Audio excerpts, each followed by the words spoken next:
live, baby. We are back. It is your boys back for another fresh episode of the Chris Logic Podcast with more football action. It's your boys as always. Your boy Jordan Frost Mitchell. Got my co-pilot with me. Say what's up to the people. Yes, sir. We are back. It is your boy. It is Zay. We are back with installment 20 of the Chris Logic Podcast. That's right. Installment 20. We are at 20. 2-0.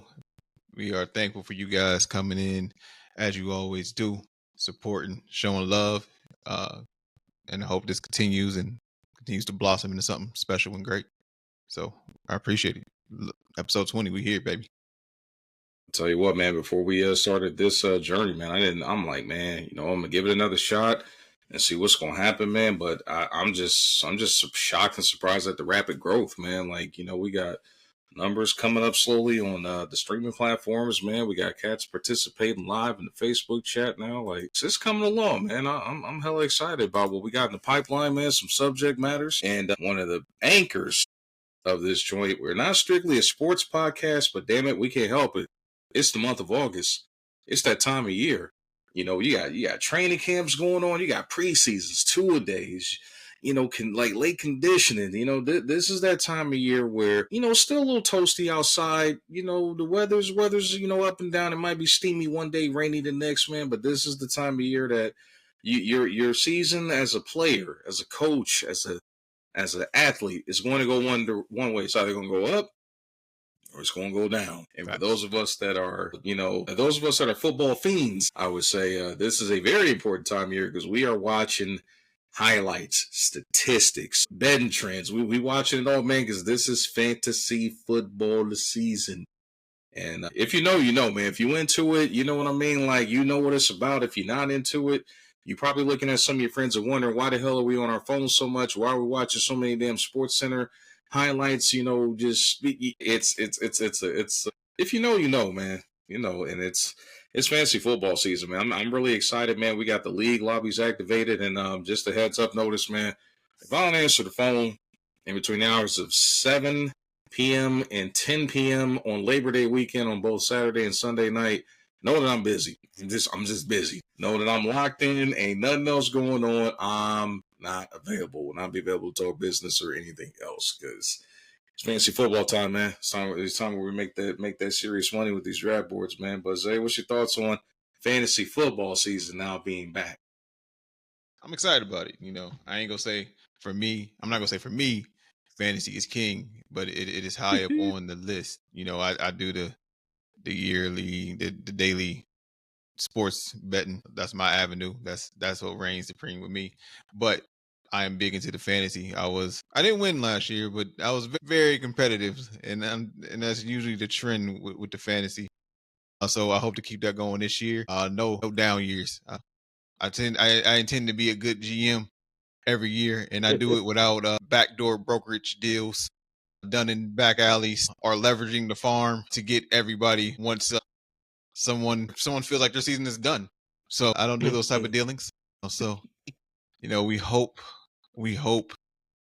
to have another good year and prove to be fruitful this year.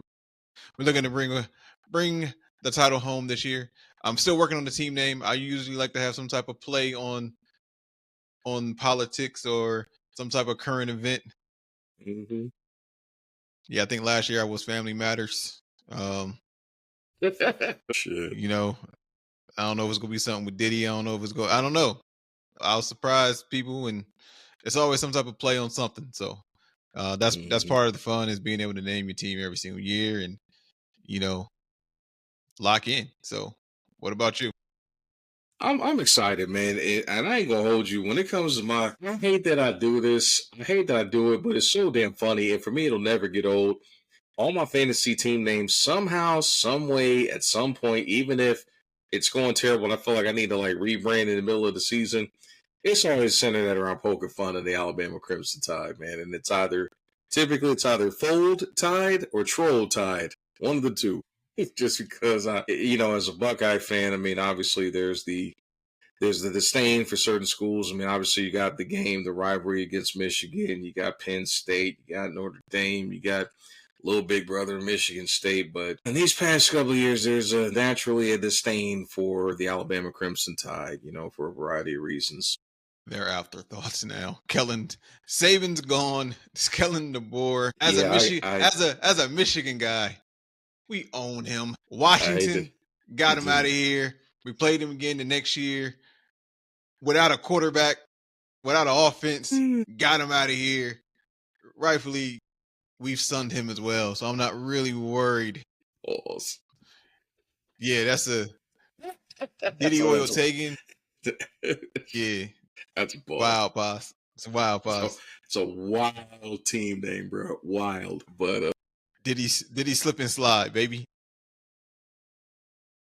Slip and Slide Express, and they talk about Joe Daddy and the Boys. Oh God! Oh, here we go. Wow. Okay, y'all see y'all cutting up early in the chat today with the fantasy team names. I had a feeling this was going to be a good subject to talk about, man. A lot of nonsense. I've seen some very clever team names pop off like through the years, man. But I typically stick to Troll Tide. I don't know. There was the one year when I went with man, what was it? I think I went with the Bishop Sycamore JV team. Was like one of my fantasy team names one year. And for Bishop Sycamore to have a JV team, that's saying so. That says a lot. It's saying so. Much love, Paz. What up, my boy? Yeah, nah, definitely. I mean, I kind of follow that trend too. It's like I'll start off like with something that's like current events related, but like so I'll see something about Alabama, and I just want to go Roll Tide, Fold Tide, Troll. Not definitely never Roll Tide, but Fold Tide or Troll Tide, 1, 2. Yes, why not? Why not? It ain't never. You can always troll the Tide, but it's cool. But they're afterthoughts now. Like Kellen got to show me. Yeah, I ain't from St. Louis, but he got to show me. Yeah, basically, because, bruh, like how we're going to obviously have an episode dedicated around some college football headlines. Obviously, we got the big boom day coming up. 3 weeks out. 3 weeks away. 3 weeks Yep, away. about 3 weeks away. Yeah, 3 weeks away from arguably the most impressive week 1 matchup on paper that I almost want to say ever. Definitely coming up. But for the sake of the argument, I'm not gonna say ever because I haven't done the research. But I do believe it's the first time ever a 1 versus 2 has opened up opening week against each other, like week 0, week 1 against each other. And it's not a neutral site. That's also what makes it crazy. Like, yeah, no doubt. Because it's in Columbus, right? And next year in Columbus. And next year go to Texas, right? It is definitely big noon kickoff. Fox already done locked it in, so no one cares about Penn State. No one. No one. Oh my God, who the hell cares about Penn State? We are. Now we got a lot more college football to talk about, man. But now we're gonna try to stay on schedule because we were supposed to be talking about fantasy on the last episode and just good content, man. You gotta keep cooking when the pot is hot. You know Yes, what I'm saying? Gotta keep cooking, man. But we're going to jump into it with some fantasy details, man. Obviously, we got some training camps wrapping up, and we got some positions that are unsettled in a lot of places. But obviously, this is where the magic happens because obviously we got some preseason football kicking off right now. I think you boys is playing tonight, if I remember correctly. Yes, sir. We already starting off the preseason right with the gritty. The Jamar Chase and Joe Burrow connections already flying with a 36-yard tutty. So I like it. I believe they probably gonna be the only starting unit to really get some big reps early in the season because they always start the season off so slow and they're trying to avoid that this year. So I think the boys will play the preseason, at least the first quarter of almost every game. So I'm excited to see that connection. It doesn't seem to be falling off too much. I like Texas too. I said it. I don't know if you see me. I was like, I like them too. Yeah. And that's not even because I'm a Michigan fan. It's arch. Okay, so, and I'm not even going to talk mess against Matt Patricia. I know we're getting off subject a little bit, but Matt Patricia is a NFL guy going down to the college level. It's different when it's an NFL coordinator going down to college. It's different. So it is. I'm not going to like Art Mardell, and he pretty much created the Ravens defense and what it is today. He's here because the guys that we've had before him, Mike McDonald and Jesse Minter, all learned under him, and then you bring in Master Sensei himself, who taught them the system of that. So, it's different when you got an NFL guy that's being a defensive coordinator on the college level. So I'm not going to downgrade Mike Patricia. He may be college, this is where he needs to be. So, but we definitely know he is not a NFL head coach. He's not a head coach, but he's definitely a coordinator. He may be able to coach in college, but I doubt it. But coordinator, he can scheme up some stuff on the defensive side. So I'll give him that. I didn't think it was a bad hire on the college level. I wouldn't even think it's a bad hire in the NFL to be a coordinator, because he's proven in that aspect. Not to be a head coach, that's done. Pencil on the side of the on the side of the headphones. I don't want to see it no more, Matt. I don't want to see it. So, but yeah, we're here with, like I said, with fantasy, and we're here with the preseason. So we in full effect. The football is here. The pads are clacking. So pads are clacking, and some dreams are being made, some dreams are being shattered. I told some of my peoples at the job the other day, man, this is that time of year, man, that either will make football superstars or generate some master chess players, some basketball players, some track and field athletes, some soccer players, because I guarantee you, at least hundreds of times a day, there will be somebody that gets that first hit in practice, that first legit hit. We'll just say, some guys will get up and want more, and some guys will get up and in order, chin strap, helmet off, shoulder pads off, with jersey attached, and they're just done. No shame, but again, it's football's not for the weak. And, no, it is not. No, this is where you identify those gems, and you see somebody that might need to be packed up or might be sitting on the pine pony for the rest of the season. Nonetheless, man, we're going to get into some fantasy talk here, man. See my man Paz. I'm going to bring that right back up on the screen one more time about our projected overall fantasy picks. And I'm going to switch gears a little bit, man. We're going to open it up and go off of our top threes in a couple of different areas specifically, and get some things cooking here, because with fantasy, there's a lot of strategy, lots of strategy when it comes to making these picks, man, because especially for those that always want the first, second, and third pick in them 10 and 12 team drafts, let's just say you can either get on to a wonderful start, or you're one injury away of having a stressful season. Very stressful. But we are going to start with some top threes, and specifically, let's go with some guys that we think that are going to be breakout picks. Zay, I'm going to give you your first crack at one. My first crack at one, breakout. Because you were the guy that called Saquon last year. Yeah, and he can't break out again, and he gonna be the first one off boards. I won't be able to grab my guy this year. I got him at 8 last year, and I told him I would have drafted him at 1, and he said I was crazy, and it would have proved to be beautiful. But I told him that leading up to it, and he was like, I don't know, man. I'm like, hey, man, but I don't even know if I want to take me in the same league, but it is what it is. My sleeper pick, first sleeper pick, who I think has the biggest potential to increase his output from last year, is Drake London with Atlanta. I think he takes a ginormous step forward. He started to do it last year. He started to do it last year, and I think he's going to take it to another step with Penix, and with Penix going into his second season and knowing the system. They started to have a really good connection towards the end of last year. So I look for him to have a stellar year. He's my number one sleeper pick. If you can call him sleeper, because I think the writing was on the wall, but he's my number one guy. He's my number one guy. I got you. I don't necessarily know if I got a particular order for fantasy breakout candidates, man, but I'm gonna take one. I'm gonna take a shot in the dark, and I think this guy, if he can stay healthy, and it might be a double one. I'm gonna actually go Ashton Junty, man. I'm gonna think. I think he's. I don't know. I mean, obviously, I'm not taking a swing on him in the first round, but I think that he could be one of those guys, man, especially because obviously running back is a position that where you have to have depth. You have to take chances on guys. You got to know the players, the handcuffs that comes behind them. You got to know your personnel, especially if you're in a PPR league. I mean, it's very critical. But I'm going to go Junty, man, because where else you going to go as far as you already know with the Raiders scheme, there's gonna be a lot of targets obviously going towards Brock Bowers. So I mean that All the targets.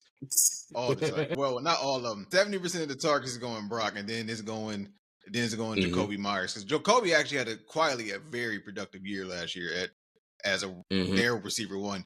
I don't feel he's a one, but hmm I actually think Genty, I agree with you. He has a hmm lot of upside because I think they're going to utilize him in the passing game a lot as well. Like hmm I think they're going to use him very similar to the way they tried to use Josh Jacobs. And coming in with Pete Carroll's system with how he had Lynch. I'm not calling him Lynch, so don't say I'm calling him Marshawn Lynch, but he's in the right system to allow him to flourish. hmm So who would you say is your second guy? I think this guy's got hella potential to I mean he kind of he had his moments last season, but I think Keon Coleman's going to surprise a lot of people He was this my year, second. man. He was my second.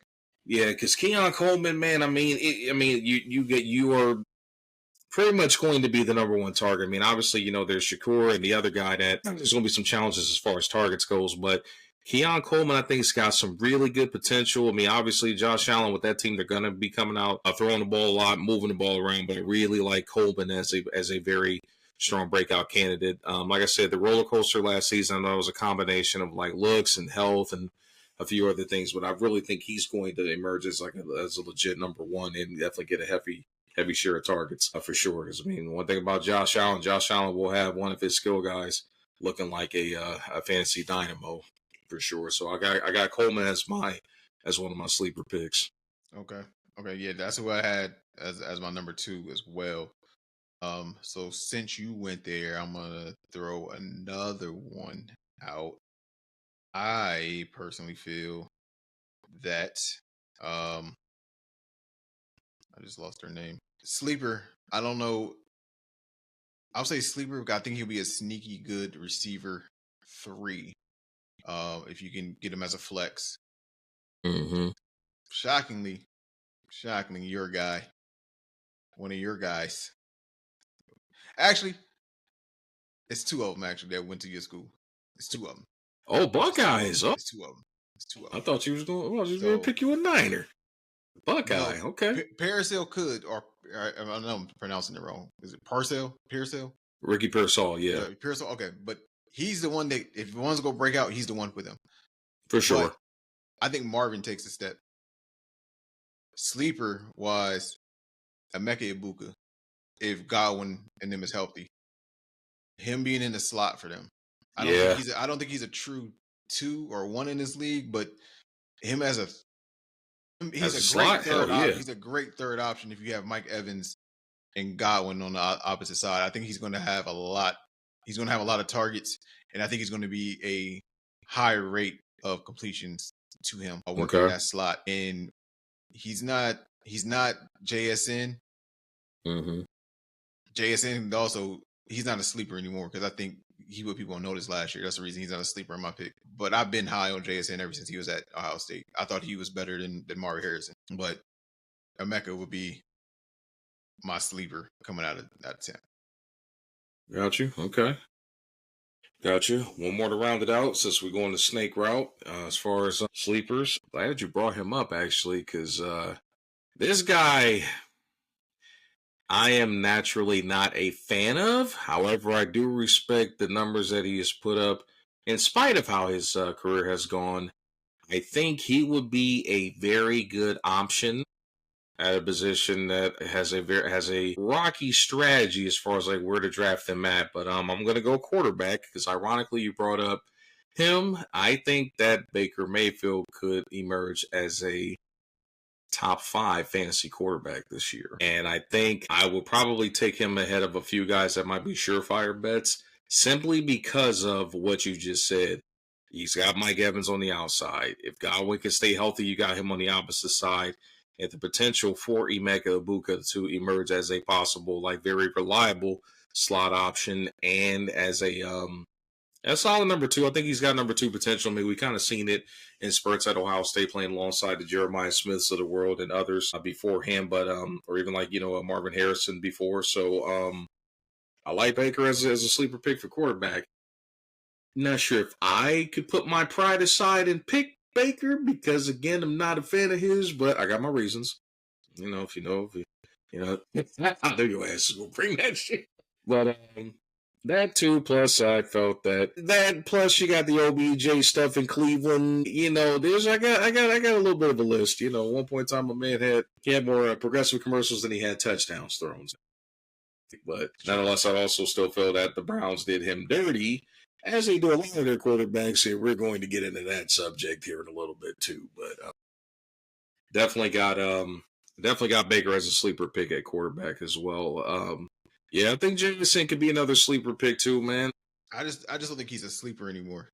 Like I think he's gonna be a great pick. I think he was a sleeper as a rookie, and he did great towards the end of his rookie year, and then last year, I thought he arrived. He's the reason that DK and Lockett is gone, and that's not by design. Like that's by design. That's not by luck. It's not coincidence. Yeah. They put enough. He's their one, and they paired him with Cooper. Yep. Yeah. You got it. Yep. Yes. Yeah. After the last time mixing Cup and Flag up, I had to. Yeah. Are you good, man? Hey, you live and you learn. So he's not a sleeper to me. I agree with the JSN. I'm a big JSN guy. Mm-hmm. But my third sleeper, he started to come on last year. I still think he is a sleeper for people. As a running back 2 or a flex, Chase Brown with Cincinnati. Mm-hmm. If he is healthy, he is a great flex or a great RB2. He can potentially be some people's RB1s with some of the production he was putting out because he also receives the ball. Like he was games where he was having 70 rushing, 70 receiving, and like a touchdown or 2. So he's a great. One game he had 8 receptions. That's 4 points, and or 4 to 8 points depending on how they scored in your league. Okay. And ours is I think it's half a point per reception. So that's 4 points plus 7. Get 70 yards rushing, plus 70 yards receiving. That's 18 points, and you get a touchdown. That's a 20. That's a 24-point outing. That's a well-balanced breakfast over there, as you would say. That's right, man. Sure, and getting in football terms, catches, reception, racks, yaks, touchdown score, man. It's a balanced breakfast over there, man. That's right. And real quick, to answer a question, if on how I feel about Puka, if he can be that dude, the answer is he's already that dude. He's a reason. Yeah. He's a reason Cup is gone, and they brought in Devontae. He is that guy. He is. He's him. Like he is him. He's him, and he's a high target guy too. As long as he stays healthy. Target guy. I was just going to say, that is the question. But the thing is, like, even when you think he's not healthy, and you see how they snuck him in last year when he was on the injury report, then he just walk down the field. 10 catches, 140 yards receiving, and a touchdown, and he's still supposed to be hurt. Nah, like Puka is him, but the whole if healthy fits for everybody. And football is everybody. Burrow is a top 3 quarterback if he's healthy. Yeah, facts. Facts. He's a surefire bet. Yeah, that goes for everybody. That's funny.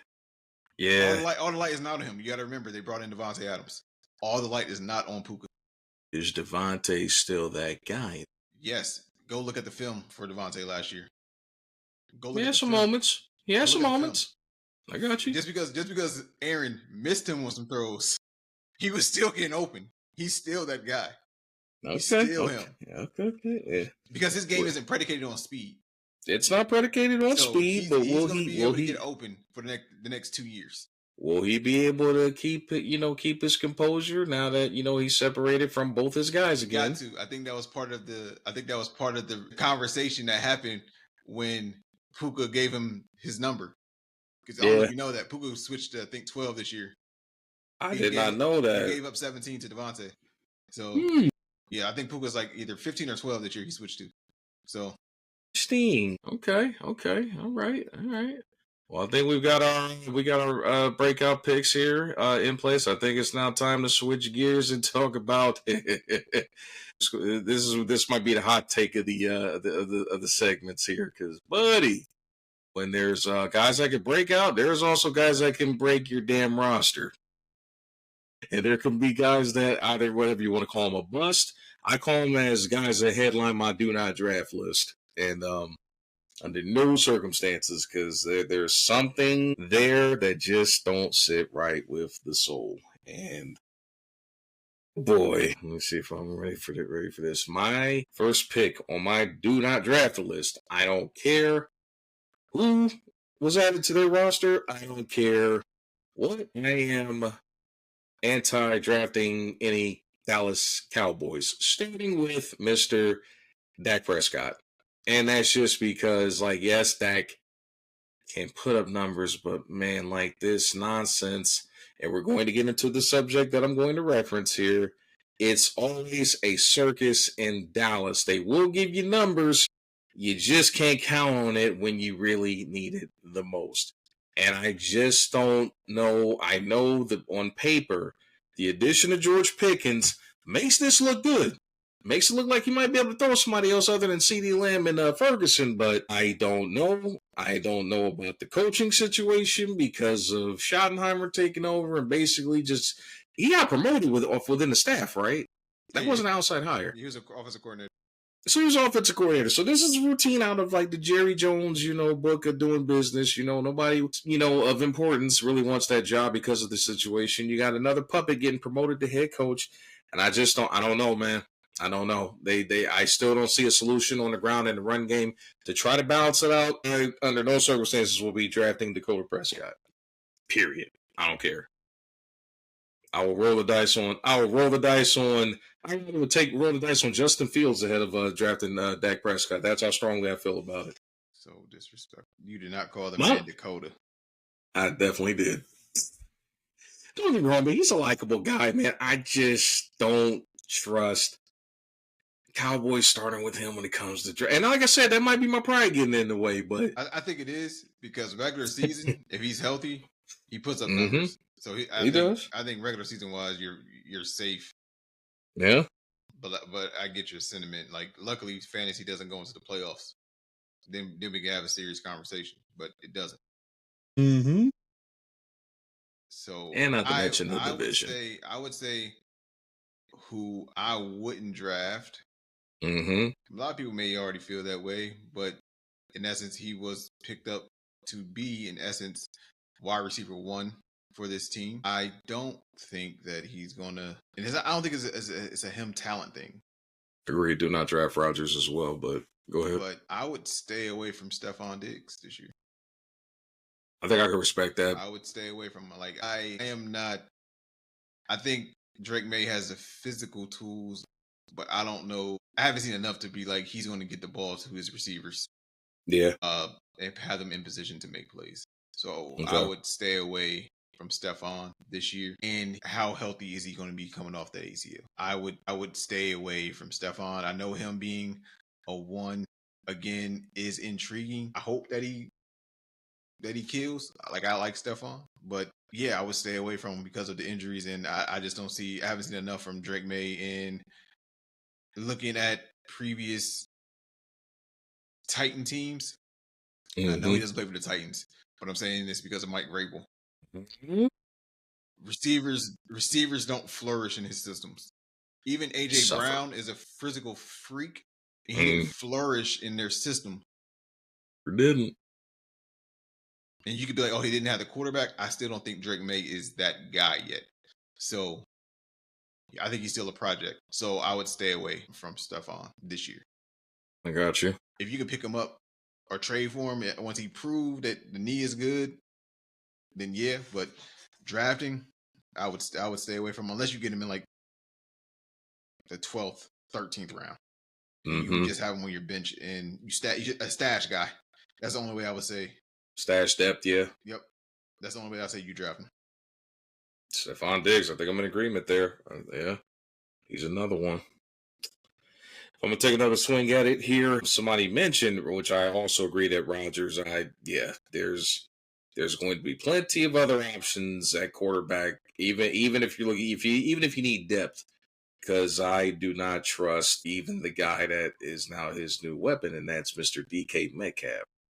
I just I know historically speaking, Pittsburgh receivers do well, but it's something about like they find ways to get W's, they find ways to win, but they're still in the AFC North. They're still, some good defenses that they're going to go against, and I don't trust Rodgers. Therefore, I just don't think that there's a big fantasy window upside this particular season for DK Metcalf. Too many unknowns. I don't know what the scheme is going to look like. Their offensive line is still bad, and we saw what happened the last time Mr. Rodgers was behind a bad offensive line, which is last season. And don't get me wrong, I know Ryan Clark is like on this angle.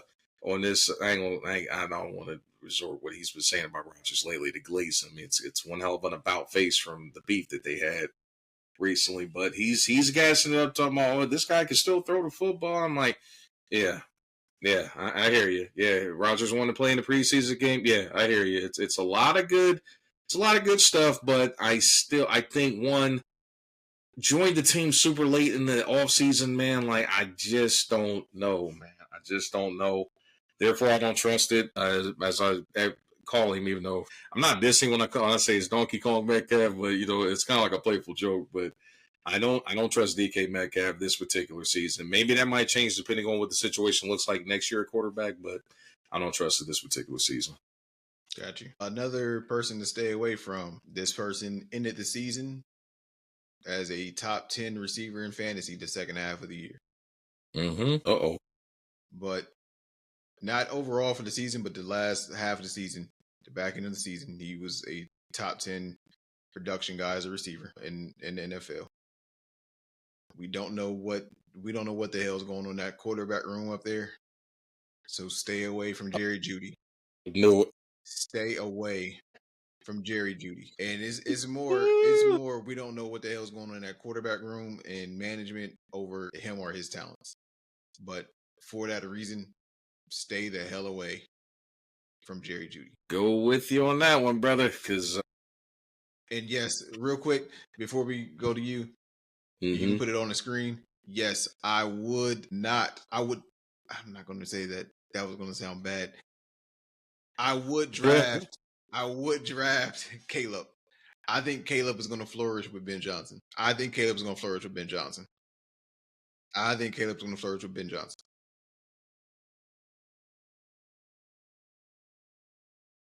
I will say it can only. I mean, not that he had a terrible rookie outing. I mean, the guy had one of the best ratings we'd ever seen actually out of a rookie. But the fact that I don't know of another quarterback that started every single game has had a better touchdown to interception ratio. I think what he had 4 interceptions last year. I think so, and then the bulk of and I think the majority of those came late in the season, like because he had a crazy streak of not having any picks. He didn't turn the ball over, but definitely took care of the rock. Like he wasn't in a comfortable offense to where he could let it really fly the way he wanted to. Yeah. And I think Ben is going to install that in him. And I think for that, I think DJ is going to take a step forward as well. Well, we don't know what a Ben Johnson type quarterback is but at the same time, if you can revive Jared Goff, I feel confident if you have a more athletic and a more lively arm than him, that you can do things with him. Because now you can even get into a bigger trick bag with him than you can with Jared Goff. So I actually think he flourishes. He has a much better arm. He's not Jared Goff in stature. He's not 6'5". But I think he has a much more lively arm than what Goff has. So I expect him to flourish with the weapons. The fact that they actually got him weapons, because they also have Luther Burton. They also have DJ. They got my guy, Colston. They gave him a true receiving tight end. Sure. And he already had Cole Kmet on the opposite. So now it'd be Cole Kmet. And so they gave him great checkdowns.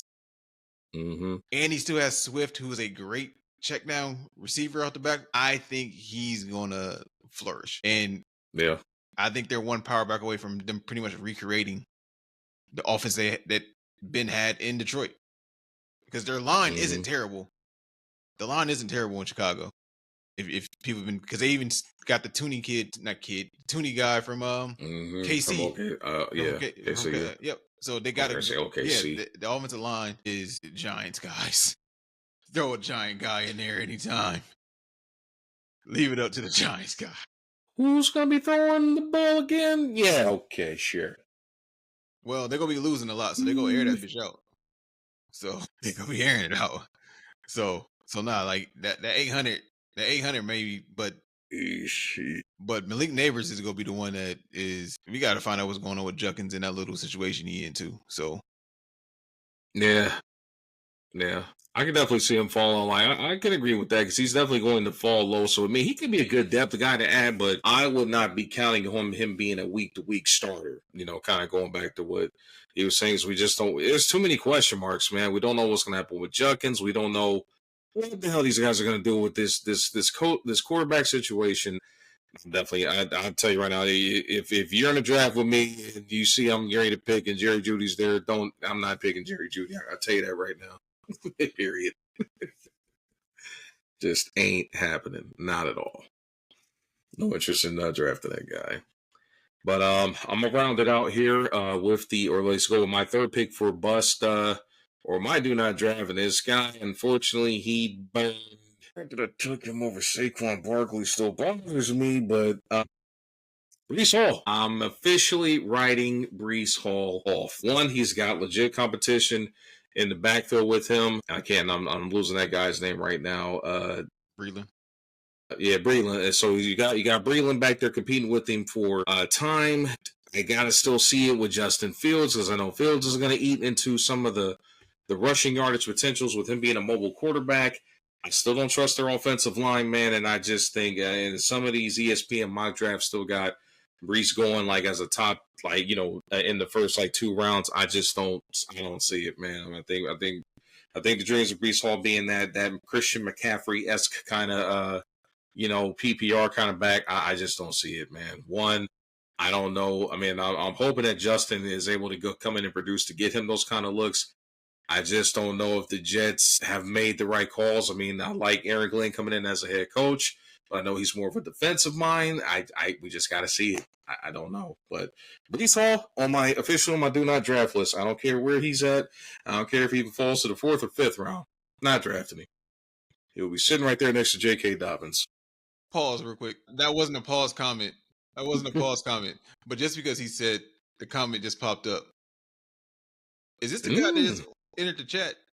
Yeah. He's Okay. That's him. That's him. That's Okay. him. Okay, I just want to make sure. Who the fuck is that guy? Like, who the fuck is this guy? I'm with you. That's Like, him. I'm not with you on. I'm with you, but I'm not with you because I'm a Michigan man. Like, Yeah.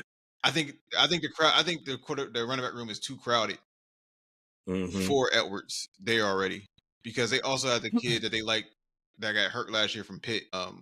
He's African. I can't pronounce his last name. I know you're talking about, but But yeah. yeah, they like him a lot too. So it's crowded there. I think Edwards is a great pro back though because he's a great receiver. I just don't know if he's going to get the opportunity in New York. Like if he was like I think the system that he would fit, the type of system he would fit perfect in is Detroit. Like if something was to happen with not Gibbs, Dave Montgomery again. Montgomery, and they were Yeah. to like trade and get him off the practice squad or pick him up, I think he would be able to step in and be great for him because he's also can be a power runner and he's a zone run guy. He's not a power run guy. That's the reason that he never took off as a starter at Michigan. He was a spellback and he's a zone running guy. Like he actually would flourish in Denver too because they're a zone running scheme. He would flourish in Denver's running attack because he's a zone guy. He's not a power scheme back. But I agree with him. I think he's a pro style back, but he's a zone runner. He's not like I don't think he'll get the shot in I would even the Saints because the way they use out I always said he was a bigger Alvin Kamara. So Mm-hmm. he would fit if they wanted to move on from Alvin Kamara and just free up money, he would fit and be able to be plugged in. And it will be a dip in production immediately, but I don't think that dip is going to sustain. I think he'll eventually take off in that system. So, I but like it. not someone you draft in fantasy this year. Mm-mm. Not even for depth. Nope. I mean, unless their whole backfield gets wiped out and they down to like But four. even then, he's a waiver guy. Yeah. Oh yeah, So definitely yeah, that's what I'm like saying. a late mid-season, late like health. You desperate. All you guys is on a bye week type deal, and he just so happens to be like named the starter. Maybe then, but definitely not drafted. And also because you kind of reached with the consistent 800 yards and 7 touchdowns, and I knew you did. And so while we've been talking, I looked it up. He's only had 7 or more one time in his career, and that was his rookie year. He's a consistent 500 to 4 touchdown guy. But I'm actually surprised with you being a Giant fan, you didn't say Tracy, the running back, because he actually started to elevate last year. Definitely, he's definitely on that sleeper He list. has fumble issues, but he's a great talent. So I'm surprised that Paz didn't throw Tracy out there. It's all good. It's all good. Hey, we got plenty of time to see how it's all going to shake out. We still got a couple of weeks of preseason to get through. I got a question for you though. For me? Oh, Yeah, because what you got? because I would imagine this guy is going to be drafted high because of the potential Go ahead. because of the Yeah. potential of how he's going to affect the way scoring works, and that's Travis. Yeah, How are because they Travis. going to do that? Because, for instance, say you were to draft him, and you also have Jacksonville's defense, right? In essence, if he was to get a pick six, that's now a double touchdown because he gets one as him the player, and then the defense also gets the points. Like, how are they going to differentiate that? Because at the same time, if he's on the defensive side, the defense only gets credited for it. It's also not fair because he himself got the touchdown. So how are they going to account for that? Like, it's a lot That of is. potential double dipping. Like, if he gets an interception, does he get credit for that? Like, because like if he gets a fumble recovery, does he get credit for that? Like, how are they going to score that? So And that's where it gets interesting because we still don't know which side of the ball he's going to be featured on more. Like I don't know, man. Travis is a very intriguing prospect. Now, here's where it gets interesting because I've done quite a few mock drafts already. His average draft position is like on, especially like for like, what'd you say? Is it second round? It's not second round high. He's floating somewhere between third and fourth. So it seems like guys are like comfortable tucking him away for like wide receiver depth, not necessarily to lean on him as a potential starter, but definitely like for flex depth because of the intrigue there. I would, if it's me, and knowing how I typically like to go with my particular strategies, I at the most would draft him in the fourth. If he's there in the fourth round, I might roll the dice and grab him at the highest. But again, that depends on what I've seen in the preseason as we get closer to the big draft day weekend. So I gotta see it. If he's featured a lot, if I'm seeing some good reps and rhythm between him and Trevor Lawrence, I might do it. But if I'm seeing him primarily taking defensive snaps, then nah. He may. I mean, it's literally. I gotta see what happens over the next 3 weeks, man. That's just really what it comes down to. I do know they eventually came out and said he's starting receiver, which they say wide receiver 1, which I'm kind of shocked because Brian Thompson Over Thomas? I'm about to say, like, what? Because Brian is there, and I was like, that's a little odd because they said he's receiver 1 and DB 2 question on the official depth chart. Yeah, So, like I'm like, the wide receiver 1 when you got Brian is easily the best receiver on that damn roster. Yeah, so, like I don't know how to think about it. Because if you look at hindsight, Brian should have been the second. Brian should have been the second receiver taken off the board. If you do enough digging, you can probably say he should have been one even over Malik, because if given the same type of targets that Malik got, what would he have done with it? Yeah. And that's the argument and angle you would have to take to make that argument. But Malik is a dog. So he's a dog. I ain't talking about brownies either, man, but definitely dog. But yeah, speaking of nonetheless, dogs, it's about time for us to talk about the dogs themselves, the Cleveland Browns. And my apologies in advance, Browns fans, for constantly bringing up the big elephant in the room, which is the whole storyline surrounding the blasphemous fifth overall pick. Shedeur Sanders now projected to take starting snaps for the Browns in the preseason due to some alleged injuries that took place in the training camp so far, and the fact that they are now quarterback needy. The fact that they technically have 6 damn quarterbacks on this roster is insane to me. But I digress. I'm not gonna call anybody out for faking injuries, but I just think it's a little ironic that, no Kenny Pickett and no Dylan Gabriel, who shouldn't have been drafted in the first place. But yeah, allegedly he's hurt, and that's why they went out and signed Tyler. Feelings? Like, I didn't know Gabriel. I thought you was going to say like Flacco. Exactly. If you have 6, you don't have 1. That was exactly it. And the fact one of those dudes is still making north of $25 million a year and ain't even playing. Like, whew, it's hard being a Browns fan. What can I say? So I'm not a Browns fan. I'm a. Okay. What do you say? I said you're counting Watson. I was. And that's what I'm saying. Oh, we're definitely counting Watson. Yeah. Yeah, but still technically a quarterback on the roster. He might not be featured in any activities, conversations that are taking place in the quarterback room right now, but because I was thinking of 6, I was like, who the hell is a 6? Because I know they just brought in Huntley, so yep. Like technically they're carrying 6 at the moment. We'll see what happens by the end of the preseason, but honestly, I'm excited to see what he does this weekend. Mm-hmm. I hope he goes out there and goes like 12 or 15 for $180 and 1 or 2 touchdowns and no picks. Force the damn issue. Make this owner eat his fucking words. Make his words. Because in my opinion, it's not even that Shedeur is the most physically gifted quarterback that you've ever seen. But if you're trying to tell me you worked out 2 individuals and you said, hey, give me this 5'10" left-handed quarterback who I'll have to readjust my offensive line to and put my best pass protector and ask him to switch to right tackle and learn the new orthodox over Shedeur, you're effing crazy. You're crazy. Insane. Like, Shedeur was throwing into tight NFL-style windows at times because Horn got open, Weber got open. They got open. But outside of the Buckeye games, every single time it seemed like a ball was going to one of Oregon's receivers, they were open by 5 damn yards. Like, it was ridiculous. Like, correct. So much speed with Tez Johnson and Evan Stewart, and they got open. Outside of the Ohio State games, they got open. Like, he wasn't thrown into tight windows. He doesn't have the strongest arm.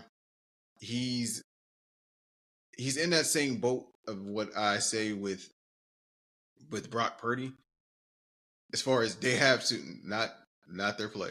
When I say guys that have to throw with anticipation because they don't have the arm strength to just wait and zip it. He's not that type of a guy, and I think that Purdy is even better than he is. I think it's the reason by far. I think it's a reason that Dylan Gabriel went to 3 different schools. It's a reason. You can say like, oh, the first time was because of injuries and then Scott Frost left. But also want you to realize Scott Frost. like you can say that with like even I know. Frost, he did his thing. At UCF, he did his thing. I mean, he definitely did. But also keep in mind, people, this is how old Dylan Gabriel is. He was there for all 3 years with Scott Frost. Go ahead. I'm gonna let you continue. All 3 years with Scott Frost. Scott Frost went to Nebraska and got fired and is now the head coach at UCF again. And Gabriel was just now. Yeah. And Gabriel was just now going to the NFL. Just like think about that. Think about that. So Interesting. Nah, I mean, I'm in agreement with Gabriel, and that's what I kept trying to tell people. Go watch the Shedeur tape and go watch the game winners that he threw. and then we can have a serious conversation, an informed conversation. But here's where like I'm gonna get to that here in a second too. The question about that, but because it sounds like a lot of the non-critics that really didn't watch him No, consistently. But because most people didn't stay up late to watch Colorado, and I true, stayed up to 2 p.m. I mean 2 a.m. watching them multiple times. I did too. Even So under the influence in some cases, but I knew what I saw. Down the boosters, man, with that spot. But no, man, like I'm firmly in agreement with Dylan Gabriel. I mean, you and I had a lot of conversations, going to where like we knew he was going to really be tested in those Ohio State games, and everybody named Mama knows Ohio State was a mistake or two away from like winning that game and there. But there's a reason why they won. They put belt the ass in the Rose Bowl, and he looked like a guy that did not even deserve to be drafted in the third round. I mean, he kind of got exposed in that game as far as like having the happy feet, not having guys that are breaking open immediately.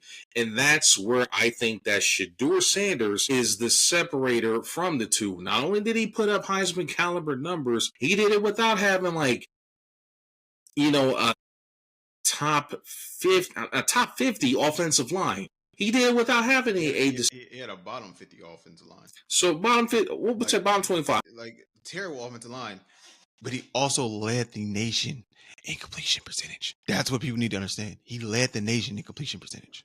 While running, he was the most accurate quarterback in college last year. While running for his life. And did he or did he not also propel another guy to being a Heisman caliber talent?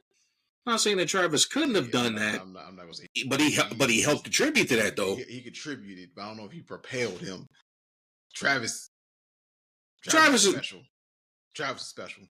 Travis is special, but you gotta still have a guy that's gonna get him the rock, because we've seen plenty of guys. We just talked about it with Baker Mayfield not being able to find, OBJ in Cleveland back then. But, we've seen plenty of guys have those guys out there and not be able to get them to rock for whatever reason. Can't see, can't breathe. You got happy feet, which I think is where the difference is between Shedeur and Dylan Gabriel. I think he's battle tested already. He has played and put up numbers without having the greatest of talent around him. You could talk to me all day about the skills and the receivers, but he had literally, he's felt pressure. He's had to run. He's had to throw while on the run. He's had to do it with a run game that could not consistently get you 4 to 5 yards a carry. And that's the difference. That's why I think he's looked the best out of all 4 quarterbacks so far in training camp and OTAs. The guy's got the NFL resume. He was supposed to be a top 5 pick. We all know he fell down to number 5 and behind Dylan Gabriel. And that Jabroni, Taylor, what is his name down there in New Orleans? Like he's not even being talked about right now. Down there, Taylor Slow, whatever his name is. Louisville. That's all I know. Like the fact that like he shouldn't. It was blasphemous. It was ghastly, and I'm pulling for this kid to do what he's supposed to do, handle his business, and use all this nonsense as motivation. But I just don't see where the criticism is legit of this guy. And it'd be on. It's definitely gonna be on the organization, because come on now. One of the reasons why wouldn't it be? Is because of the way that the organization is conducting themselves just in plain sight now. That's one. It's a repeat. It's already set up to where the owner says that you just answered your question. You don't want you. What type of if the owner says he doesn't want you, he's never your guy. At that point, honestly, what type of position are you going to be put in? I even think him being thrown in to start this week is for him to try to set him up to fail. He hasn't even taken first team reps in practice and still isn't.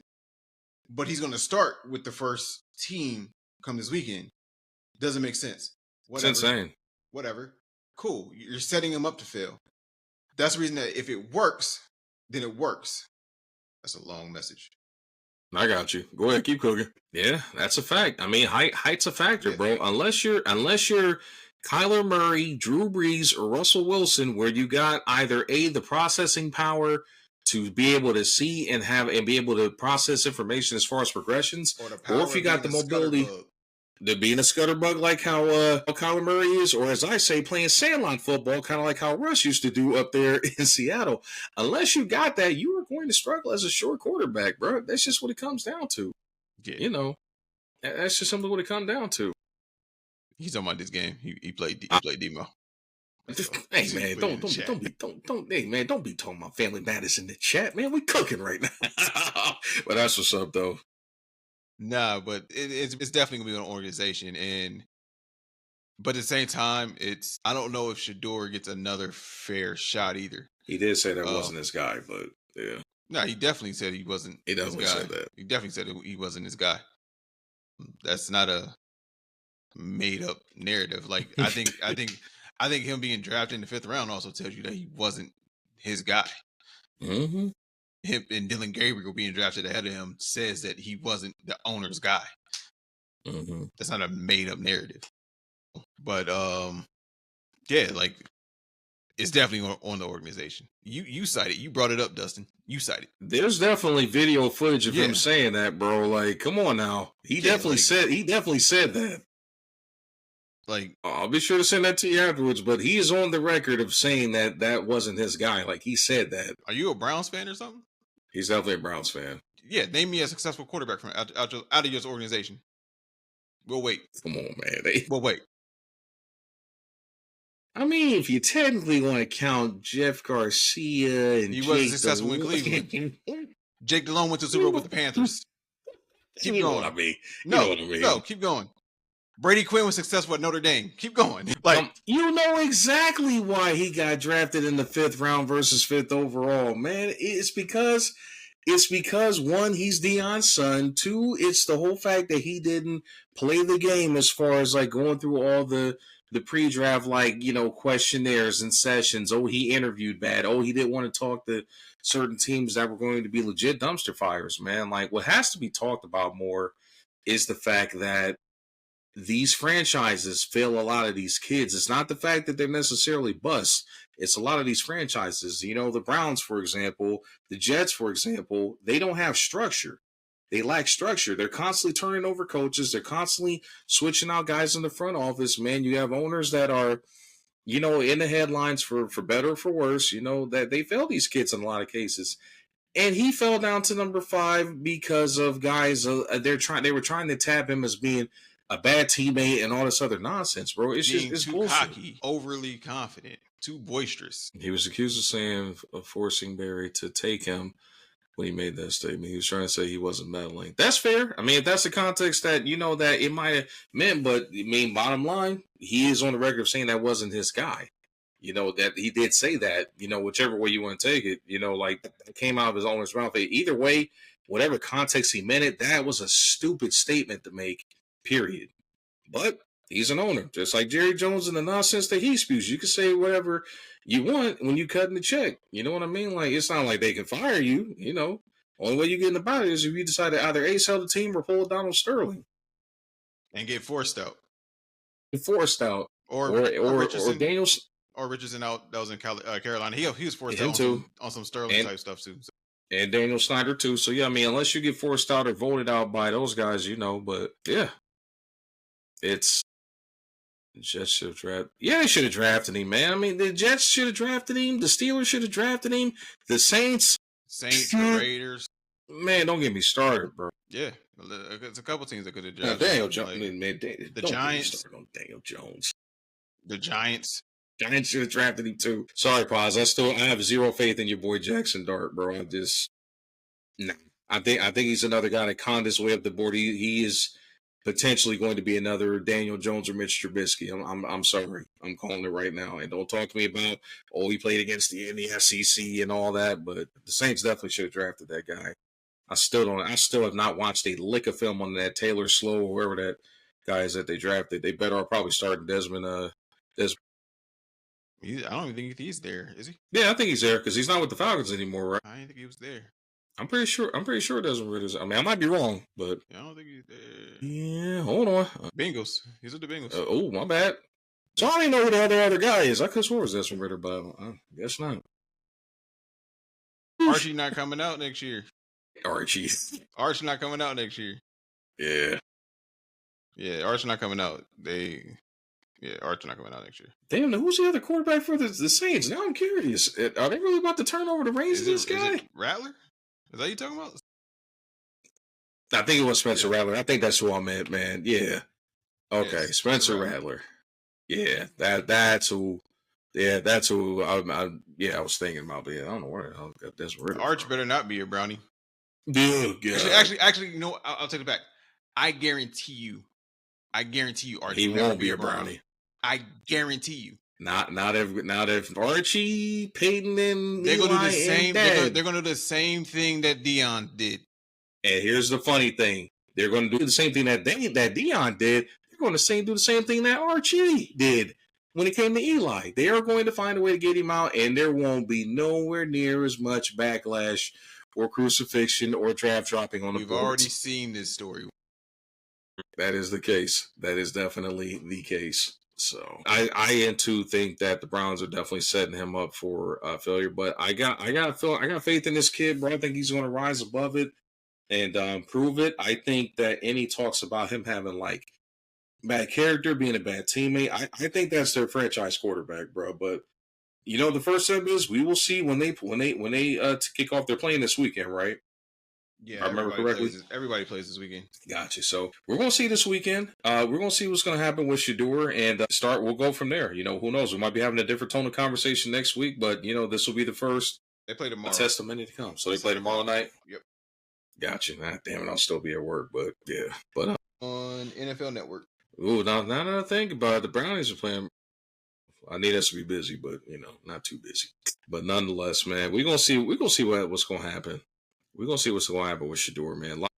Lot to still seeing unfold. I wish the young fella nothing but the best moving forward with this. And again, I hope he can prove that ownership wrong. But we are going to switch gears and talk about some more drama, because with this time of year, as teams are figuring out who's going to be on the roster, who's going to progress, who's going to start, who's going to get cut, there's also the ugly side of the NFL business, and that's called contract negotiations. And we've seen some guys sign recently, report to camp, and start doing that and be the good old teammates. And we got a couple of bubbling problem situations where two stars have requested trades from their franchises, and we don't know if it's necessarily the typical negotiation playbook tactics or if they really are saying, you know, pack me up and get me the hell out of here. We're going to start with Terry McLaurin, wide receiver for the Washington Commanders. And I think that this could potentially be problematic, especially if Washington actually executes trading him, man. But obviously, in the midst of the dispute, it sounds like the parties have been far apart on negotiations and being able to close the gap between the two. But Zay, your thoughts on the contract situation with Terry McLaurin, and will he remain a Commander this season, or do you think they're going to pack him up?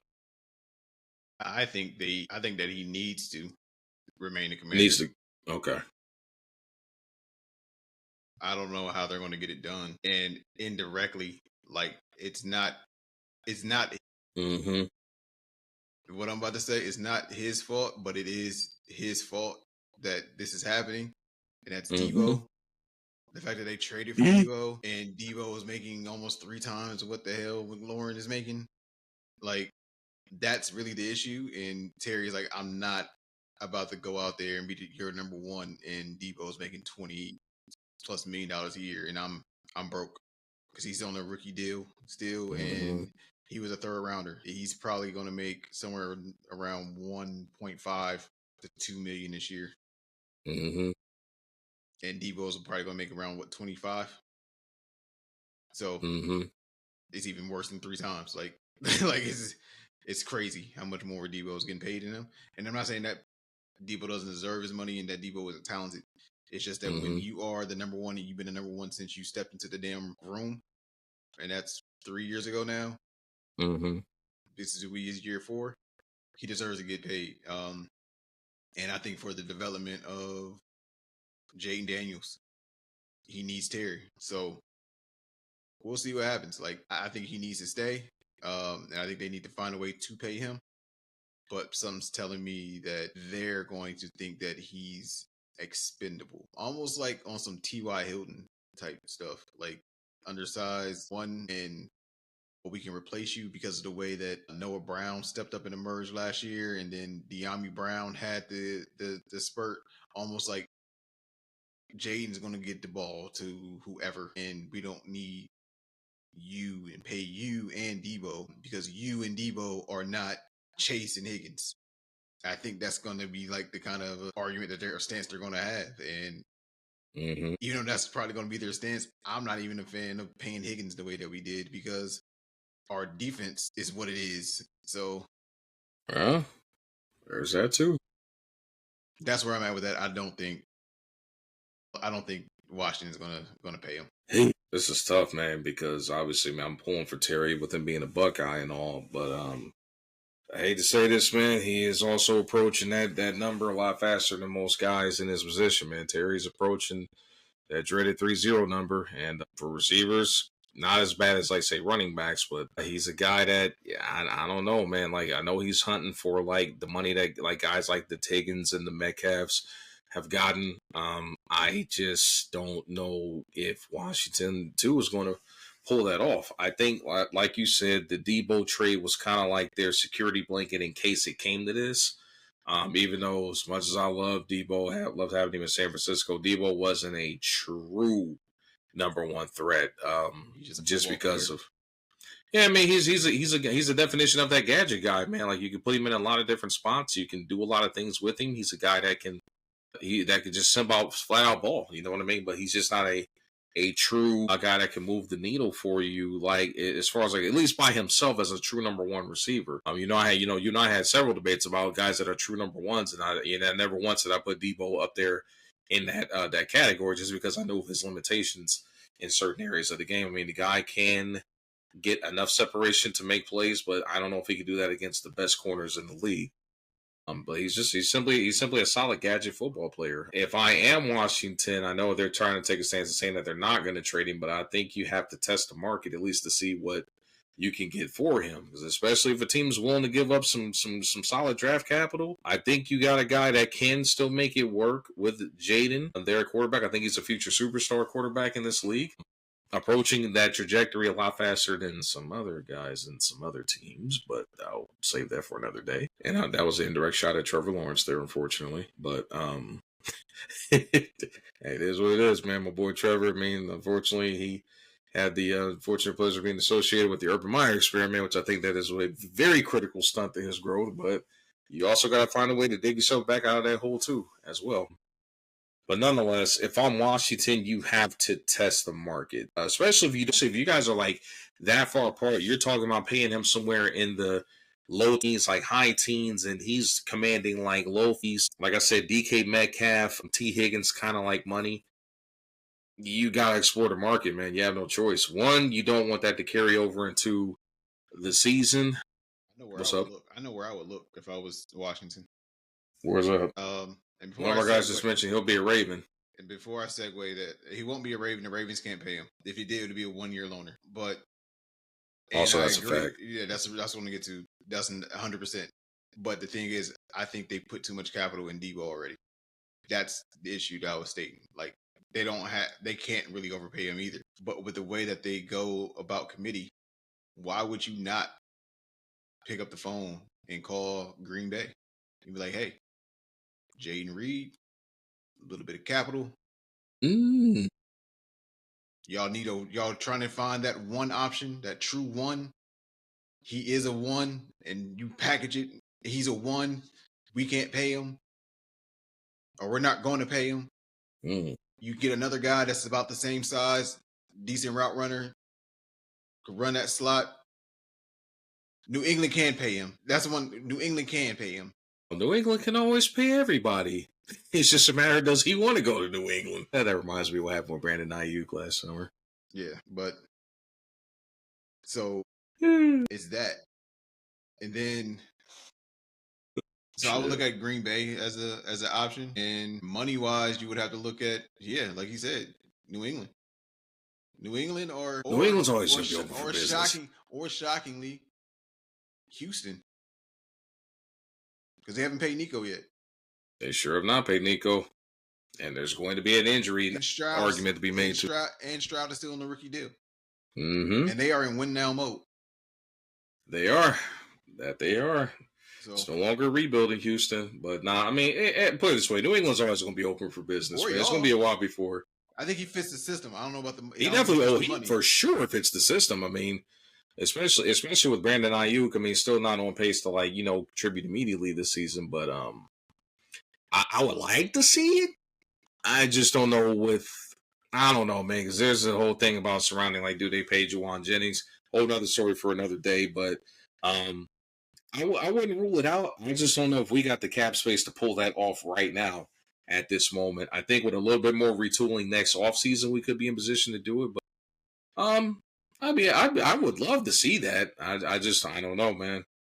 You'd have two guys there, and somebody would have to go. Like, there's no way you're gonna be able to bring in McLaurin, pay Juwan Jennings, and also keep that And contract of Brandon Ayuk straddled. I would explore getting rid of Ayuk and letting Ricky. Whew. After signing that contract, that's gonna be one hell of a cap hit. But Yeah, but that's a nasty cap hit. You can write that into ways to alleviate that and have Yeah, take on some of it. If they, because in essence you're doing them a favor as well. yeah. So yeah, I didn't agree with the Ayuk signing either, but yeah.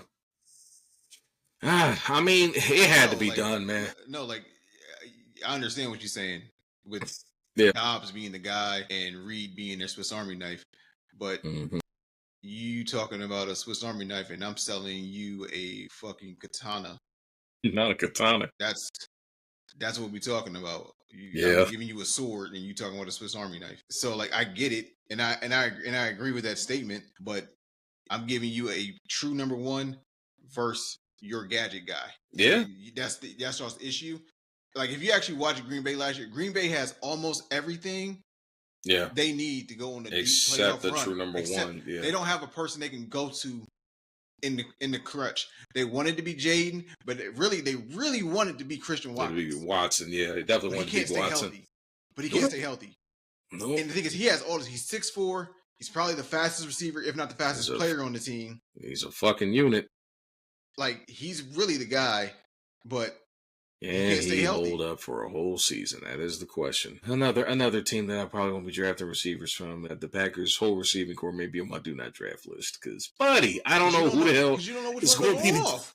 Exactly. And the thing is, I think Jaden Reed and the Golden Kid are one and the same. So that's the reason I'm like Jaden Reed.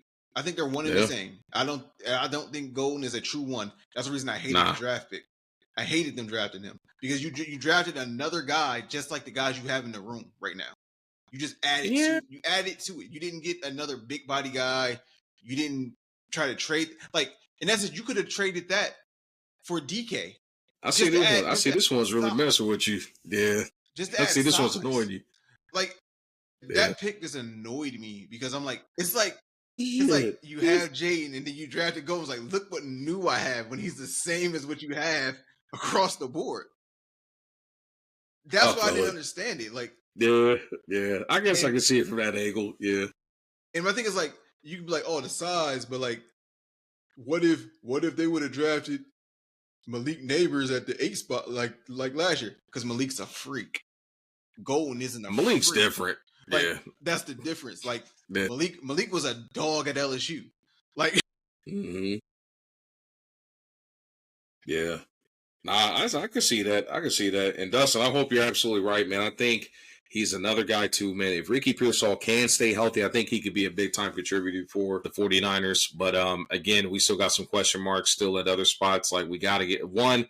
If he is going to take off, we got to get either Jennings or Ayuk back to teams not to just simply like take him away, man. We got a lot of unproven commodities, and I don't think Demarcus Robinson really moves the needle for us. I think we just got him simply for depth purposes and to give us another like target. But we need one of our guys that can open up the field to be there. I mean, Juwan's a very big target, big 6'3", 215 kind of frame. Like, he's a guy that can go get the rock as far as like making tough catches and moving the chains. But Pearsall, I think he could be a Debo-esque replacement. Maybe not so much as like running the ball, but definitely being that gadget guy with a lot of versatility to him. But we just gotta see it, man. He's just been, whether it's hurt, the whole him getting shot. Like, I wish him nothing but the best, man. I think he's got hella good upside in our offense, though. But we've got. Y'all need to use him like the man I couldn't stand last year and grown to love. Y'all need to use him like Lad. Not your boy, Lad. I'll tell you what. You had it right about Saquon, and boy, did I have it right about Lad McConkey. But Man, it's I tell you what, it's hilarious hearing you praising Lad these days. No, like if I'm wrong, I'm wrong. Like, and I was wrong about Lad. Yeah, But like, whew, but my disdain from Lad went from him in college. I never thought, no doubt. even at Georgia, I Yeah, was like, Lad is not this man. He's not, and he went to the NFL and did it oh without God, Brock Bowers by his side. no doubt. Yeah, I was wrong. is Lad on your draft list now though potentially? I would draft him. I would, My, if we could have started this especially, podcast last summer, boy. especially with now that they signed Keenan Allen back. Yeah, I'll draft him. Did they really? I didn't know that Yep, either. he signed a day or two ago. So, Oh, okay, got you. So that just happened this week. I got you. but yeah, man. Oh man, what can I say, man? I'm gonna lie, I gotta admit it because obviously we're well over a year removed from that game. I was nervous. I was nervous. I had faith. Our offense was just not moving it the way that I knew we was capable of moving it, but I ultimately had faith that Dan Campbell was going to shoot himself in the foot with the fourth down calls, and the fact that Jared Goff placed his faith in Josh Reynolds on those fourth and short calls. That's what really like swung that game for the 49ers. Yeah, that's like the definition of like outsmarting yourself. Like, don't go to the obvious guy. That's how I took Exactly. that. Exactly. So, and it's like not a it's it's actually a very on par Dan Campbell thing to do. Right. So I can't even be mad at it. Like, it's a very on par thing to do. Don't go to Amara. You're you're Or clad J-Mo, you know. like, don't go to him. Don't go to Gibbs. Don't go to Laporta, the top 5 tight end. Don't go to him. Go to the guy that we also at times use as a spell running back. He was a gadget guy. What can we say? Go to him. He's your first option. He's your read one. God. That's what happened. But in other news, we spent a lot of time on Terry. Definitely. He's not the biggest name in the NFC East that requested a trade. Talk about it. Our guy. Let's talk about it. I ain't gonna say our guy, but he's an entertaining guy. Micah Parsons. Another Requesting fellow a trade podcaster from Dallas, off of them having conversations about extending him, and then it not happening. Breaks down and face the conversation. Feel disrespected. Now he wants out. Hey man, sometimes you drop the ball in the biggest situations. The moment's too big, man. The moment's too big, man. Just too big. But yeah, Micah Parsons is officially requested a trade from America's team, the Dallas Cowboys, because he wants to be paid. He wants to be the highest paid non-quarterback in NFL history. I can't say I disagree with the notion. He's a very productive. You Lions fans, boy. If it ain't you, it's money. But I'll echo that, because the moment I seen it, I was like, yo, my guys are having an issue with paying Hendrickson because they don't know how long. And Hendrickson also wants to be the highest paid DN in football. So why would you not trade the sack leaders from the last 2 years and trade Hendrickson? They still get a pass rusher. We get a younger pass rusher who you feel comfortable paying. You give them a true identity on our defense with him, and true identity on our offense with Chase and Burrow. But you know why they can't do it? Because they fucking paid Higgins when I said don't. And I want to go T. Higgins too, bro. No, but, I do too. I do too. But you don't lock up $60 million in 2 receivers. They both getting paid $30 this year. Mm-hmm. Like, I like T. Higgins like a lot. He's the. I don't think it's an argument between who's the best receiver in football between Chase and Jefferson. Yeah, Jay Jefferson. I don't think there's an argument with who's the best second option receiver. It's Higgins. Higgins is the best 2 option in football. Like, I could respect that argument. Like, some people may try to say Addison, but Hell no. But Hell Addison no. just disqualified himself because he got It's- it's- suspended for illegal substances. So, like before the injury, honestly, the second best option would have been Godwin. And if Godwin comes back healthy, he still is the second best. Yeah, because I mean, Second God, receiver. he makes the So- Buccaneers like dangerous offensively. Yeah. I mean, there's no denying that, flat out. Godwin's definitely one of those guys. When healthy, can also be a big time fan. Hell, he could be a wide receiver one on some fantasy teams. Like if we're gonna be keeping it being, Yeah. like when he's healthy. Yeah. Or because he's been on one all these years, you can still throw in Cooper Cup, because if he's healthy, him playing beside the JSN, he could still be a problem. Good, but that's like the argument. Those three. Yeah, those three. No doubt. No doubt. We're getting back on subject though. Talking about Mr. Micah, him going to Seattle though. They could use him. I just don't know if, with the direction that they're moving in, if it's going to be worth like potentially blowing up and making that move to get him. But the real question is, will Micah Parsons remain a Cowboy? Because his seems a little bit more emotional in the trade request versus his is 100% emotional.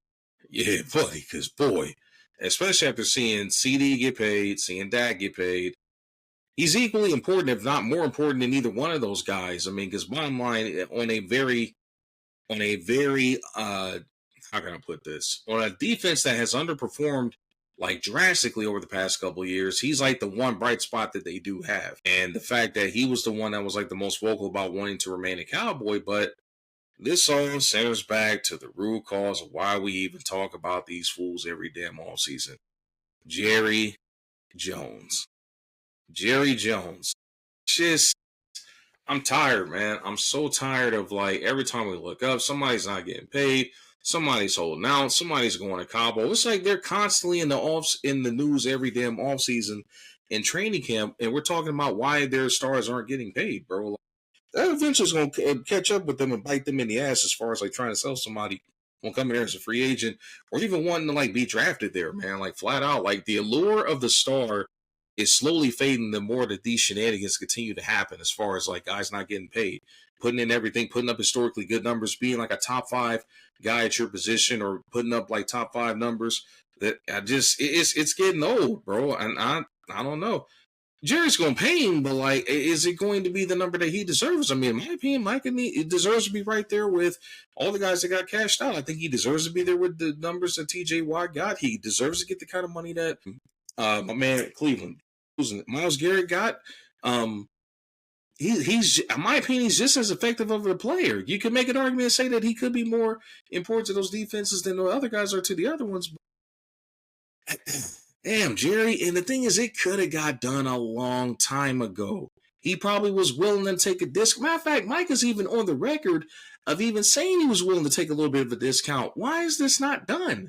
Why? Why is it constantly carrying over, bro? And like, it's nonsense, bro. It's nonsensical. It's typical. Exactly. It's typical Cowboys publicity 101 that is propelled them to not only be a team that's constantly in the mix for better or for worse, for making noise, but it's all about the marketability, man. Jerry cares more about the dollars than it does about winning, man. And it's tough to see this, bro. Like on this level of like egregiousness, we ain't seen this probably since Emmitt Smith back in the 90s with the whole contract situation. But I don't know, man. Now here's where it gets interesting. I think Dallas really needs to trade him. If we're going to be honest, they need to trade him. You are not coming out of the NFC East. They're in NFC East, right?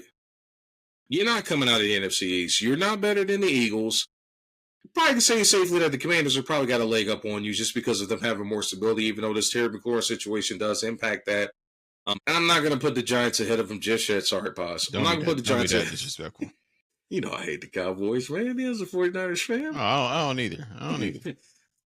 But I think they're firmly entrenched to finish third in the division, which is a good signal that they may not make the playoffs, depending on what other divisions emerge. I mean, the NFC West could potentially put several teams in there, and obviously the NFC North is in very prime position to put 2 teams in the playoffs this year, potentially 3. They can arguably get 3.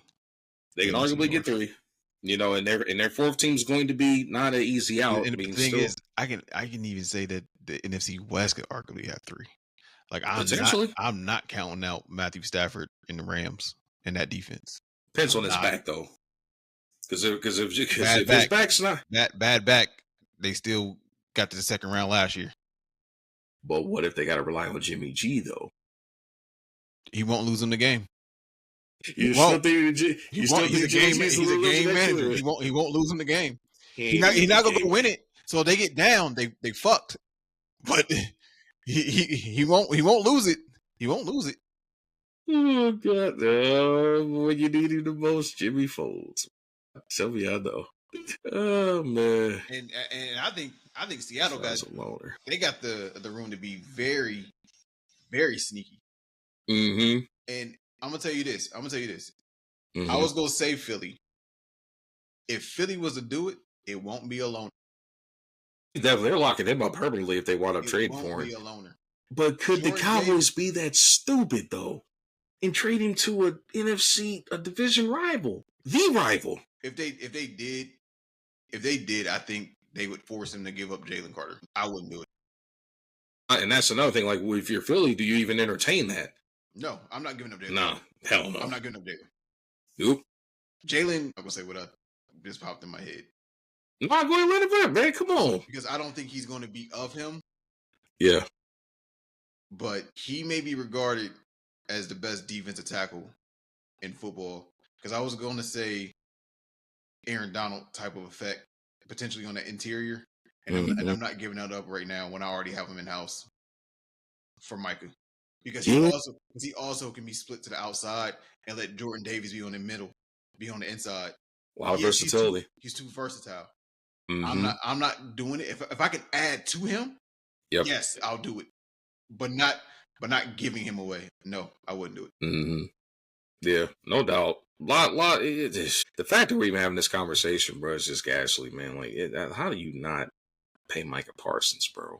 Like I How said, do you let this shit drag out? If bro? I'm the Bengals, I'm at least calling. Mm-hmm. I'm at least calling. Like, hey, Trey Hendrickson, and obviously you can't go Burrow, Chase, or Higgins. Mm-hmm. What else? What picks do you want? Yeah. Is he gonna take 3? Because I think if you add him to what they have there and give them a legitimate pass rusher, the pass rush will help with the pass defense. This is with the Bengals you're talking about? Yeah, if you add him, you're able to lock him up. You do it, man. You lock him up. Even at the expense of possibly giving up 2 to 3 first rounders? The way I look at it, with our offense, those going to be the equivalent of second round picks anyway. Fair enough. Like, our offense is too talented not to be in the playoffs. Facts. We lost 4 games last year when we put up 35 points. Yeah. Our offense is too talented, bro. Your offense gives somewhat your defense too. You're right. So, and I think that's the reason that, we're back to the conversation I said earlier with the sleeper picks, Chase Brown's going to be a sleeper because I think they're going to try to run the ball a little bit more to chew up some of that clock to keep the defense on the sideline. Got to, man. Gotta. I mean, that's one way to also clock control or ground control, man, and good balance. So a lot of scenarios, man. Do you think Micah gets traded, honestly, or do you think Jerry pays him? I think he ends up getting paid whatever the hell he wants. Like Jerry's a attention whore, as we know. As we all know, he's very Agent Orange-esque. So very. So, I hate to say that, folks. That is a definition of a unfortunate truth. If we're going to keep it a bean, that is the definition of a unfortunate truth. Yeah, so I think they're good. The deal done. Mm-hmm. If I'm not mistaken, Micah is holding in. Like, he's in the facilities, but he's not practicing. Yeah. So, and I think Terry's doing the same thing. I think they're both doing ordinance. So they're not getting fined, so they're still getting paid. But yeah, they're just not practicing. Yeah, I think the deal will get done. For the Cowboys' sake, it needs to get done. Terry did say that the fans don't need to worry about it. So that at least makes me believe that he's going to eventually meet whatever demand needs to be met. Yeah. That's where I'm at with it. No doubt. I mean, I think definitely that I think it's going to get sorted out. Fortunately, this is just going to be another one of those situations where we got more emotional baggage and more nonsense that shouldn't be going into the regular season with the Cowboys. But hey, this is who they are. This is what how they've been operating for God knows how long. We saw this nonsense with CD, and not to a much lesser degree with Zach, but even if you go back to that nonsense with Zeke and him coming in back overweight and all that nonsense. Like this is, it just seems like it's constantly like this, and for some reason they jump ahead of everybody else and like their drama when it comes to contract disputes. And I guess it's because they're America's team, man. They're America's team. They're America's reality football team, if you ask me. But they should be on Hard Knocks every year. They should be on there every damn year. There'd be a show every damn year. I'd love to see it. Nah, man, Jerry Jones gives me Vince McMahon vibes. I'm talking like Vince McMahon, Mr. McMahon, the character, damn near. I was about to say that's a crazy statement. Nah, definitely like on camera like that. Not that I mean, I don't know. You just don't know what the hell these rich millionaires be doing outside of their respective sports, but billion would have been so billions and billions and billions. I don't know what these billionaires be doing outside of their respective sports. And I'm sure it's something terrific and tremendous. Bigly Gage. Don't get me started. But nonetheless, y'all, man, another great episode, man. We appreciate the chat. Y'all was energetic tonight, man. I love the energy we got, man, talking about football tonight, man. I love it. I'm definitely challenging my man Dustin. We're going to get you on here, man, to talk more about the Brownies, man. I appreciate the inputs, man. Evan, appreciate you chiming in and showing the for you. I think that was your first time being on the pod with us, man, and featuring some comments. We appreciate that. VFE crew, Paz, the boys, Nick, appreciate y'all tapping in as always, just showing love and supporting your boys as always, man. But I'm appreciative, man. This is definitely a good 20th episode to finish up on as we get ready to grow with it. And my guy, that guy making a special guest appearance in the closing seconds. Appreciate you as always tapping in, Ruley, my boy. King Ruliford. King Rollian. My boy tapping there at the last second. We appreciate you. But nonetheless, man, from the bottom of my heart, man, I appreciate everybody tapping in and showing support with the pod. We constantly growing and getting better, man, and I definitely appreciate the team, man, like chipping in and providing that extra feedback for us, man. As you can see, man, we ain't backing away from no comments, man. We definitely about that action when it comes to especially talking football, man, for sure. We are definitely litty. But Zay, you got any closing words for the folks, man, before we get back in here and start talking and hitting this Madden in college football? It's the same message. We got to be consistent. So it's the same message. Continue to pour into us as we continue to pour in you guys. We appreciate all the love, support. When you're in here commenting and watching, go ahead, share it to your friends, share it to your Facebook page, get others involved as well. We invite everybody. We love to see the new faces. The whole point is to continue to grow and expand our reach, and you're a part of that reach. So we want you to be a part of that growth with us and grow with us. So, like I said, we love y'all. We appreciate y'all. Continue to grow with us. We'll continue to grow with y'all. That's all that I got to say. So, for me, this is your boy Zay signing out. Episode 20 is in the books. We hope that you guys loved it, and we are out. Y'all, man, we're going to holler at y'all in the next episode of the Chris Logic Podcast. Peace. We're going to see you there. I'm going to see you, brother. We're going to talk soon. Peace out, y'all.